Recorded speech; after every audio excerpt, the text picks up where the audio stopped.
যেটা তোর মনে হবে সেটাই। তাহলে তোর কেমন লাগলো আজকের দিনটা সেজে? আজকের দিনটা তো একদম ফাটাফাটি সাজিয়েছে। আমার থেকে ভালো আমার মেকআপ আর্টিস্ট বেশি খুশি। ও নিজে বলে যে শাড়ি, জুয়েলারি, মেকআপ, হেয়ার সব কটা টপ নচ। আমার সত্যি ভালো লেগেছে, সত্যি আমার আজকে প্রত্যেকটা জিনিস এত সুন্দরভাবে তুই নিয়েছিস, কালেক্ট করেছিস প্রত্যেক। সব থেকে লেটেস্ট বল, ব্লাউজটা কি করেছিস? আমি ব্লাউজ আনতে ভুলে গেছিলাম।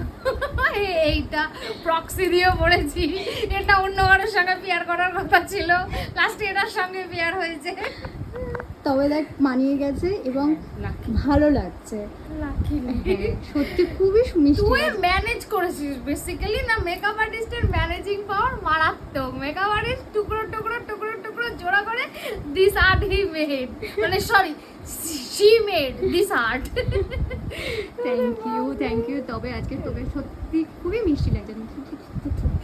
নজর না লাগে। তবে একটু আই ডাউন কর বন্ধু চোখটা, হ্যাঁ মাথাটা উঁচু কর আর চোখটা নিচের দিকে। তোমরা তাহলে বলো কেমন লাগছে আজকে আমার এই মিষ্টি বান্ধবীটাকে। আজকে ও রিসেপশন লুক আছে না, আজকে রিসেপশন লুক। তাহলে কেমন হয়েছে? রিসেপশন পার্টি মেকআপ দিয়েছিলাম, আজকে ওর খুব ক্লোজ ফ্রেন্ডের বিয়ে, তার আজকে রিসেপশন রয়েছে।